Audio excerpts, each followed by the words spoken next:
पहले अमेरिका अपनी super power की ताकत दिखाते हुए सेक्शंस यानी कि प्रतिबंधों का खेल खेलते हुए बड़े से बड़े देशों को सामने झुका देता था।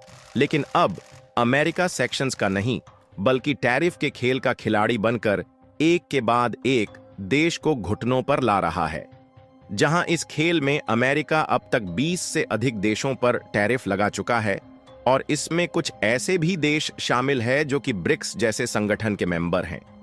हालांकि भारत अभी तक जैसे तैसे करके ट्रंप की टैरिफ की मार से बचा हुआ है, लेकिन अगर कोई रणनीति नहीं लगाई गई तो भारत भी ज्यादा दिनों तक ट्रंप की टैरिफ की मार से नहीं बच पाएगा। और इसी बीच हमारे लिए चौंकाने वाली खबर यह है कि अमेरिका ने भारत की कॉपर और फार्मास्यूटिकल इंडस्ट्री को टारगेट बनाते हुए सीधे सीधे इस बात की धमकी दे दिया है कि कोई थोड़ी बहुत नहीं बल्कि 50% कॉपर के प्रोडक्ट पर और 200% फार्मास्यूटिकल प्रोडक्ट पर टैरिफ ठोकने जा रहे हैं, जो कि भारत की फार्मास्यूटिकल और कॉपर इंडस्ट्री को बुरी तरीके से इंपैक्ट कर सकती है।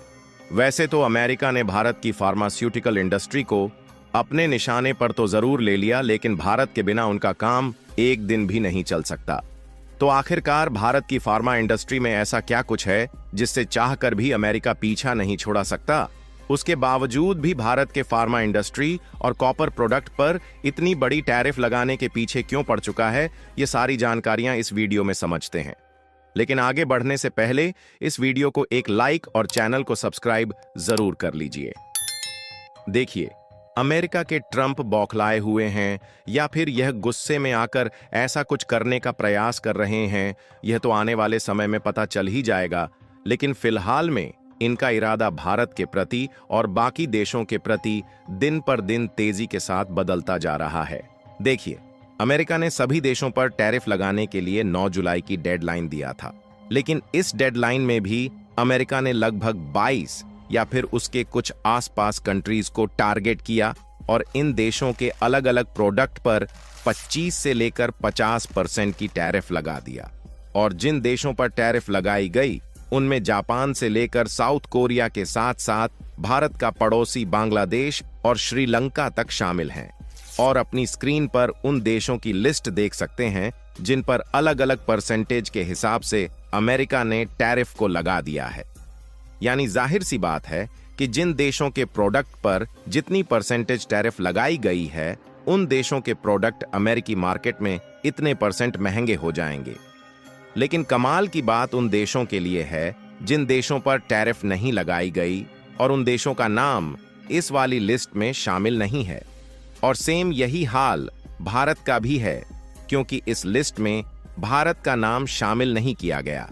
अब यहां पर भारत का नाम इस लिस्ट में इसलिए नहीं शामिल किया गया क्योंकि अमेरिका को भी भारत की जरूरत है और अमेरिका खुद भारत के साथ जल्द ही मिनी ट्रेड डील फाइनल करना चाहता है। ऐसे में उन्होंने भारत को 1 अगस्त तक का समय दिया है कि भारत इस बीच मिनी ट्रेड डील फाइनल कर ले। लेकिन समस्या यह है कि इस बीच भारत पर प्रेशर बनाने के लिए अलग अलग उपाय निकाले जा रहे हैं कि भारत अमेरिका के दबाव में आकर मिनी ट्रेड डील फाइनल कर ले। दरअसल शुरुआत में तो अमेरिका ने अपना फायदा देखते हुए भारत की मार्केट में अपने जीएम क्रॉप्स यानी कि जेनेटिकली मॉडिफाइड क्रॉप्स के ऊपर भारत की तरफ से लगाए गए शुल्क को हटाने की मांग की। उन्होंने कहा कि भारत ऐसा करेगा तभी वह ट्रेड समझौता करेंगे। लेकिन भारत ऐसा करता है तो भारतीय किसानों की साख मिट्टी में मिल सकती है, इसलिए भारत ने अभी तक ऐसा नहीं किया, भले ही चाहे जितना अमेरिका प्रेशर बना रहा है। लेकिन इसी बीच अमेरिका ने अब नया खेल खेलना शुरू कर दिया है और उन्होंने धमकी दिया है कि दुनिया भर से इंपोर्ट होने वाले फार्मा प्रोडक्ट पर 200% तक की टैरिफ लगाएंगे। हालांकि उन्होंने इस धमकी को दुनिया भर की फार्मा इंडस्ट्री का नाम लेकर दिया है, लेकिन इसका निशाना बनाकर कहीं ना कहीं भारत को धमकाने और भारत पर जल्द से जल्द प्रेशर बनाकर ट्रेड डील करने की साजिश रची गई है। क्योंकि अगर आप पूछें कि आखिर ट्रंप को भारत से इतनी दिक्कत क्यों हो रही है, क्यों भारत की फार्मा इंडस्ट्री जिसने कोविड के दौरान अमेरिका समेत पूरी दुनिया को दवाएं दी, अब अचानक ट्रंप के निशाने पर आ गई है, तो देखिए हुआ ये है, भारत की फार्मा इंडस्ट्री अमेरिका के लिए निर्भरता का पर्याय बन चुकी है। जहां अमेरिका अपनी कुल जेनरिक दवाओं का 33% से अधिक भारत से मंगवाता है और एंटीबायोटिक्स, डायबिटीज, हार्ट और कैंसर की दवाओं के मामले में भारत अमेरिका का सबसे बड़ा सप्लायर है। और आपको बता दें कि अमेरिका का ही नहीं बल्कि भारत जेनरिक दवाओं के मामले में दुनिया का सबसे बड़ा सप्लायर है और दुनिया के कोने कोने में भारत की मेडिसिन एक्सपोर्ट की जाती है।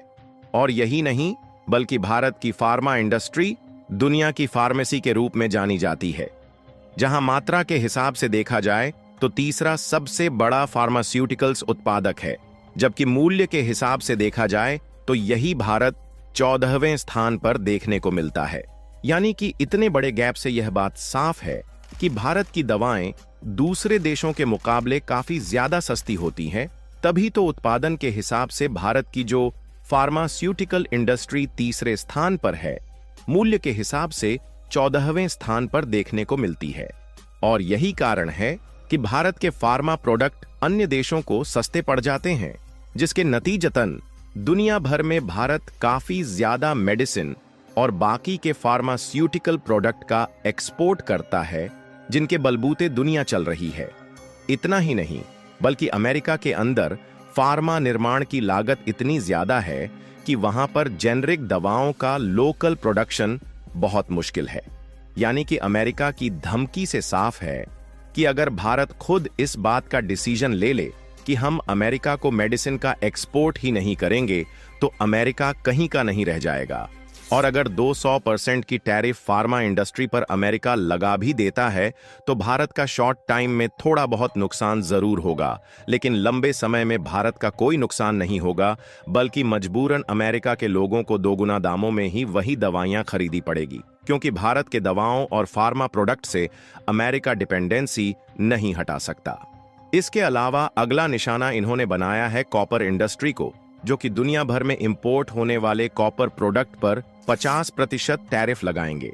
और इसमें भी देखा जाए तो अमेरिका की electric vehicle industry, construction sector और डेटा सर्वर टेक्नोलॉजी, ये तीनों ही कॉपर पर भारी डिपेंडेंट हैं।